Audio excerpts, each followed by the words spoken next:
ચાંદખેડા વિસ્તારમાં રહેતા વિપુલ ડાયાભાઈ સેનમાં તેમણે થોડાક સમય અગાઉ જીવન ટૂંકાવ્યું હતું। સાતેજ ખાતે આવેલી જે કેનાલ છે તેમાં અને તેમના ઉપર જે આરોપો લાગ્યા હતા તે આરોપો તેમણે કહ્યા કે ખોટા છે, પાયા વિહોણા છે। જેમાં એક શિક્ષિકા તેમને અપડાઉન જ્યારે તે અવારનવાર બસમાં કરતા હતા તે દરમિયાન મળી હતી ને તેમણે વૃક્ષારોપણનો કાર્યક્રમ હશે તો ત્યારે વિપુલ સેનમાં દ્વારા કહેવામાં આવ્યું કે તમે કઈ સ્કૂલમાં શાળામાં ફરજ બજાવો છો, કેમ કે તમે એમને ત્યાં વૃક્ષારોપણ કરાવવાનું હતું। પરંતુ ક્યાંક ને ક્યાંક શિક્ષિકા ઉપર જે આરોપ લાગ્યા છે કે તેમણે ખોટી રીતે આ કેસ છે તે ઊભો કરવામાં આવ્યો અને જે વિપુલ સેનમાં છે તેમને સરપંચ વતી માફી મંગાવડાવવામાં આવી ને તેના જ કારણે વિપુલ સેનમાંને લાગી આવતા તેમણે જે કેનાલ છે તેમાં ઝંપલાવ્યું હતું ને આ ઘટનાથી સમાજમાં પરિવારમાં ઘેરા પ્રત્યાઘાત પડ્યા છે ને છેલ્લા 20 દિવસથી વિપુલ સેનમાંના પરિવાર અને તેના સમાજના લોકો છે તે અહીંયા અનશન કરી રહ્યા છે, ધરણા કરી રહ્યા છે કે જે આરોપીઓ સંડોવાયેલા છે, જેમની સામે ફરિયાદ થઈ છે તેમને ગુજરાત પોલીસ તાત્કાલિક ધોરણે તેમની ધરપકડ કરે અને જે પીડિત પરિવાર છે તેમને ન્યાય અપાવવાનું કામ કરે। પહેલાં તો શું કહી રહ્યા છે વિપુલ સેનમાંના પરિવારજનો તે સાંભળી લો। જી, આપનું નામ શું છે ને શું કામ તમે અહીંયા અનશન ઉપર બેઠા છો? મારું નામ છે સેનમાં પાર્વતી અતુલ કુમાર અને અમે અહીંયા અનશન પર એટલા માટે બેઠા છે કે અમે ન્યાય માટે બેઠા છે। કઈ વસ્તુનું ન્યાય જોઈએ તમને? ન્યાય એ વસ્તુનું જોઈએ છે કે મારા જે દિયર છે એમને કેનાલમાં પડીને આપઘાત કર્યો હતો। ક્યારે? આજે 20 દિવસ જેવું થયું છે। શું કારણસર એમણે આ? કારણસર એ છે કે આમાં શિક્ષિકા હતા, આપણે સાતેજ ગામ છે ત્યાં એક શિક્ષિકા હતા, બરાબર, પલાસણાની શિક્ષિકા છે, શિક્ષિકાનું નામ છે હિરલ પટેલ। એમણે અમારા દિયર વિપુલ ડાયાભાઈ સેનમાં પૂછ્યું એમ કે તમે કઈ જગ્યાએ એમ કે ભણાવો છો એમ। એ પતિ ગયું, એમણે પૂછ્યું, એના 2 દિવસ પછી એ શિક્ષિકા 2 માણસને લઈને આવી અને એને અશબ્દોનો ઉપયોગ કર્યો, એના 2 માણસ અને પછી એને સરપંચને બોલાવ્યું। સરપંચ હતો તો 50 થી 60 માણસને ત્યાં લઈને આવ્યો અને મારપીટ કરી, ટોર્ચરિંગ કરાવીને એને માફીપત્ર લખાયો। ટીચરનું કહેવું એમ હતું કે મને એમ કહે છે કે આ ખોટો આરોપ નાખ્યો એના પર। શું આરોપ હતો એમના ઉપર?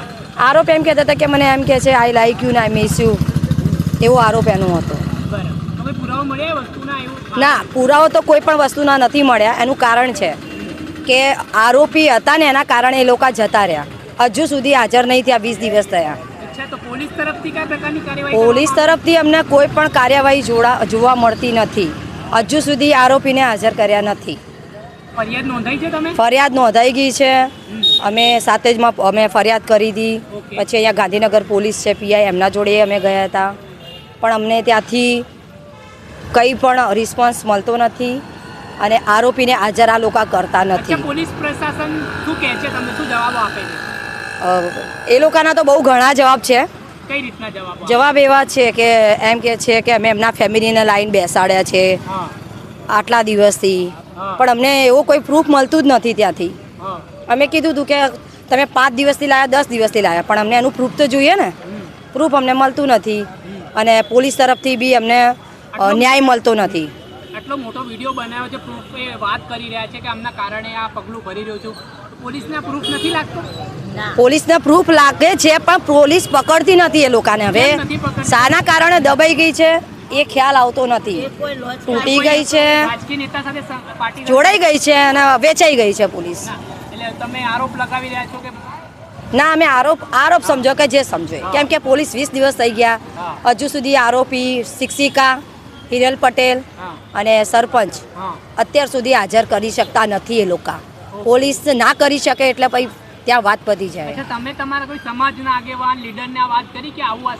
અમારા સમાજનો અમને પૂરેપૂરો સપોર્ટ છે અને અમારા સમાજના તમે જુઓ જ છો બધા અહીંયા અમને સપોર્ટ કરે છે, બધાને વાત કરી, અમારા માટે પૂરેપૂરો પ્રયત્ન કરે છે, જાય છે પીઆઈ જોડે ગયા, સાથે જ પોલીસ ત્યાં જ્યારે અમારા દિયરની જ્યારે ડાયાભાઈ સેનમાંની લાશ કાઢી ત્યારે બી પૂરી અમારી સમાજ હાજર હતી અને એ લોકોએ બધું જોડે રહીને કરાયું, કેસ FRI કરી હતી।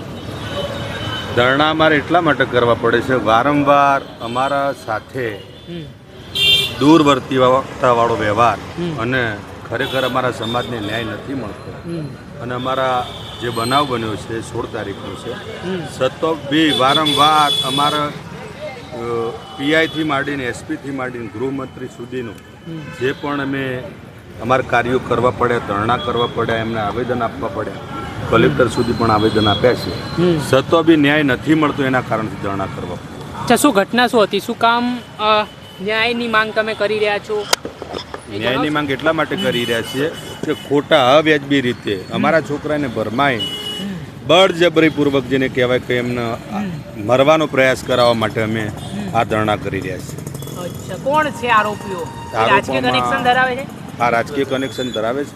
શું રાજકીય કનેક્શન છે? રાજકીય કનેક્શનમાં તો એટલું જોરદાર રાજકીય કનેક્શન છે કે આ લોકશાહીમાં ખરેખર મને પોતાને એટલું દુઃખ થાય છે કે આટલું બધું સંવિધાન હોવા છતાં અને આટલું સ્વતંત્ર ભારતમાં, સ્વતંત્ર ગુજરાતમાં બી અમને એવું લાગે છે કે આટલું પ્રશાસન નેગેટિવ કક્ષાનું હશે, પ્રશાસનમાં બેઠેલી વ્યક્તિઓ નેગેટિવ કક્ષાની હશે, એમનું તંત્ર પણ નેગેટિવ કક્ષાનું હશે એવું પહેલી વાર લાગે છે.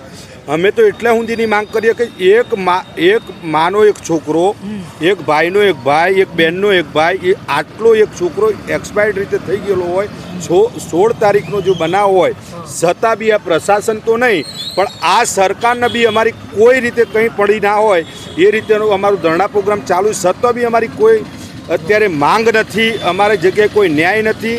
એટલે 16 તારીખથી આજ સુધી પણ તંત્ર બી ધ્યાનમાં રાખે કે અમે અમારા ધરણા ક્યારે પણ બંધ નથી કરવાના, અમારા ન્યાય મળશે ત્યાં સુધી અમે ચાલુ જ રાખીશું. જેટલું બી બનશે આનાથી બી વધુ વિશેષપણે અમારે જે બી કરવાનું થશે એ કર્યા વગર અમે નહીં રહીએ.